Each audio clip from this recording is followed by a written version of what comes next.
এটা যেই পার্টি যাক, যে বিএনপি যাক, জামাত যাক, যেই যাক, আমাদের সুস্থ নির্বাচন দরকার। সরকার পতনের পর বেশি বাড়ছে আর কি। সরকার পতনের পর ওনারা এটা আর কি অতিরিক্ত করতেছে, অটো রিক্সাওয়ালারা অ্যাক্সেস করতেছে বেশি। আমার মনে হয় নির্বাচন সবাই মিলেমিশে করাই দরকার। দেশের সবাই যে জনগণ, আমলিগ, বিএনপি, জামাত, যেমন সবাই আমরা দেশের গুলাতে সবাই চাই আমরা সবাই মিলেমিশে নির্বাচন করা দরকার। হ্যাঁ, দ্রুত নির্বাচন হলে আমার মনে হয় যে এটা একটা সমাধানে আসবে। দলীয়ভাবে একটা সরকার গঠিত হইলে এটা একটা সেডেলে আসবে।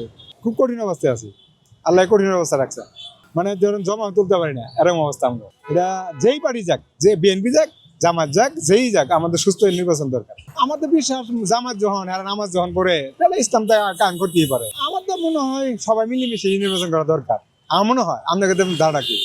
আমার মনে হয় নির্বাচন সবাই মিলেমিশে করাই দরকার। দেশের সবাই যে জনগণ, আমলিগ, বিএনপি, জামাত, যেমন সবাই আমরা দেশের গুলাতে সবাই চাই আমরা সবাই মিলেমিশে নির্বাচন করা দরকার। যে কোনো দলীয় সরকার আসলে, বিএনপি আসুক, যেই কোনো দলীয় আসুক, ওদের আয়ত্তের দেশটা ওদের আয়ত্তে যাবো গা, শাসন করবো, হেরা স্বাধীনভাবে শাসন করবো, এটি তো দরকার। অটো রিক্সা ভাড়াতে আমাদের ভাড়া কমে গেছে এক। দ্বিতীয়ত আপনার মনে করেন রাস্তা চলাচল করা যায় না, অতিরিক্ত গ্যাদারিং। ওনারা একটু জায়গা পাইলে ওনারা কোনো বড় গাড়ি ছোট গাড়ি বাসে না, যেখানটা সেখানটা ঢুকায় দেয়, উল্টা যায়, রং পার্কিং করে, রংভাবে যাতায়াত করে। এদের কারণে সবাই, আমার না সবারই চলাফেরা সমস্যা হইতেছে। সরকার পতনের পর বেশি বাড়ছে আর কি। সরকার পতনের পর ওনারা এটা আর কি অতিরিক্ত করতেছে, অটো রিক্সাওয়ালারা অ্যাক্সেস করতেছে বেশি। হ্যাঁ, দ্রুত নির্বাচন হলে আমার মনে হয় যে এটা একটা সমাধানে আসবে। দলীয়ভাবে একটা সরকার গঠিত হইলে এটা একটা সেডেলে আসবে। আলহামদুলিল্লাহ, আশা করি যদি যেভাবে দেশ আছে এভাবে যদি নির্বাচন দেয় তাহলে সুষ্ঠু নির্বাচন হতে পারে।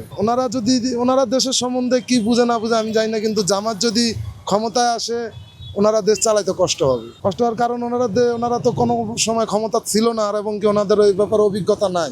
না, ইউনিট সরকার আসার পরে মোটামুটি আমরা ইনশাল্লাহ হাসিনার আমল থেকে একটু ভালো আছি, সুস্থ আছি, মোটামুটি গাড়ি চালা শান্তি পাইতেছি, কেস মামলা থেকে বাঁচতে আছি। তিনবার কোনো ভোট দিতে পারি না, আওয়ামী লীগের আমলে কোনো ভোটই দিতে পারি না, কেন্দ্রে যাইতে পারি না। কেন যাইতে পারি না? গেলে কয় যে তোমার ভোট হয়ে গেছে, চলে যাও, ভোট দেওয়া লাগবো না। কেন্দ্রের সামনে গেলে দৌড়াইয়া দিছে, বাগায়া দিছে, কেন্দ্রে যাইতে দেয় না, বলে যে ভোট হয়ে গেছে, ভোট লাগবো না, যাওগা। ইনশাল্লাহ পারবো, যেভাবে দেশ আছে এভাবে যদি চলে তো ইনশাল্লাহ আমার পছন্দের যে প্রার্থী আমি ওই প্রার্থীতে ভোট দিতে পারবো, আশাবাদী আছি।